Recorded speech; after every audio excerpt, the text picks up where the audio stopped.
Hello, Pisces, Sun, Moon, Rising, and Venus signs. Kamusta kayo? Sana po nasa mabuti kayong kalagayan. Welcome back po sa Star Tarot. At kung bago kayo dito, welcome din po kayo. Please subscribe, like, share my videos, and leave me a comment kung nakaresonate kayo. Thank you. So, first message ninyo, Ten of Cups. Napakaganda. Kasi this is domestic happiness, domestic bliss. Meron ditong contentment, fulfillment, satisfaction ang bawat isa sa pamilya ninyo. Pwede rin na happy home talaga to, no? Kasi bawat isa sa pamilya ninyo masaya, contented, komportable sa buhay, yung gano'n. Pwede rin na ang iba sa inyo dito baka magkakaroon ng reunion, magsasama-sama kayo. This could be reunion of family, this could be a reunion as well of this could be a reunion of family, this could be a reunion of friends and family. Diba? Pwedeng ganon. So, masaya, no? Masayang kaganapan pagsasama-sama ito, no? So, kung ano siguro dito yung needs niyo, ano yung gusto ng inyong pamilya, maaaring yan ay nandiyan dyan, ini-enjoy ninyo, provide ninyo. So, we have Nine of Cups. Spirituality, ito yung focus ng iba sa inyo sa ngayon. Baka dumaan kayo dito sa mga pagninilay-nilay at pagmumuni-muni, and siguro mas malalim ngayon ang inyong realization pagdating sa spiritual life ninyo, ang relasyon mo sa sarili mo, relasyon mo sa Panginoon, relasyon mo sa mga angels mo, sa spirit guides mo, yung gano'n. So, mas siguro ngayon, mas mas na-appreciate mo na ngayon yung yung inyong entire existence, no? Mas naiintindihan mo na ngayon kung bakit nandito ka sa mundo, anong purpose mo, yung mga ganon. We have Four of Cups. Indifference.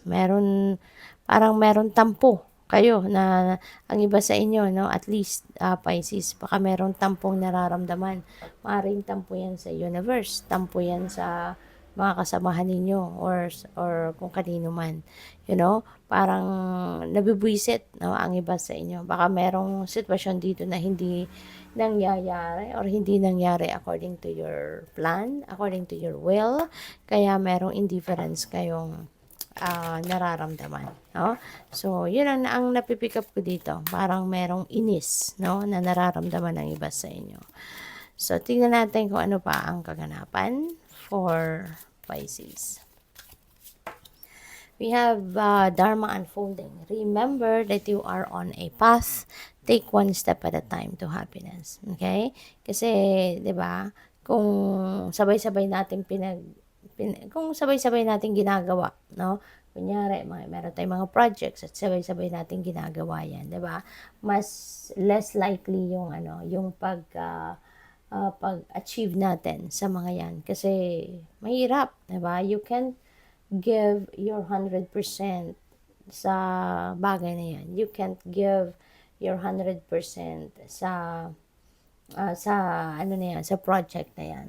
Kasi you will be all over the place. Kasi kung marami kayong inaasikaso, marami kayong ginagawa. So, kailangan one at a time para mas mabilis ninyong matapos, mas mabilis ninyong mapagtagumpayan yan, then you can move on to another, to next, 'di ba? So we also have hope, love, and acceptance. Love is yours. Recognize your divine worth. Choose loving thoughts. Okay? So, sa ngayon, Pisces, maaaring kayo ay nababalot talaga ng pag-asa, no, sa buhay ninyo. Kaya laging positibo rin, no, siguro ang inyong nararamdaman. So, which is good kasi when you are hoping for the best possible outcome, when you are hoping for what is good, what is best, 'di ba? Makakaasa ka na magiging magiging positibo, no? Ang mga bagay na pwedeng mangyari sa buhay ninyo. Okay? So, tignan natin kung ano pa mga mensahe. We have Gaia, Earth connection. Be mindful of the planet. Okay? Come back to Earth and stay grounded. So, maaari na ito din ang kailangan ninyo sa ngayon to ground yourself. Ibalik ninyo yung sentro sa sarili ninyo. Ibalik ninyo yung concentration, focus sa sarili ninyo para nang sa gayon mas ma-perform ninyo ang lahat-lahat, no? Yung mga ano ninyo, mga kailangan ninyong gawin, mga trabaho ninyo, yung mga gano'n, no? Kasi if you are ungrounded, fragmented yan ang isip mo, hindi ka makakapag-concentrate, hindi mo mape-perform ang mga bagay na dapat din yung ma-perform, 'di ba? Kaya stay grounded, okay?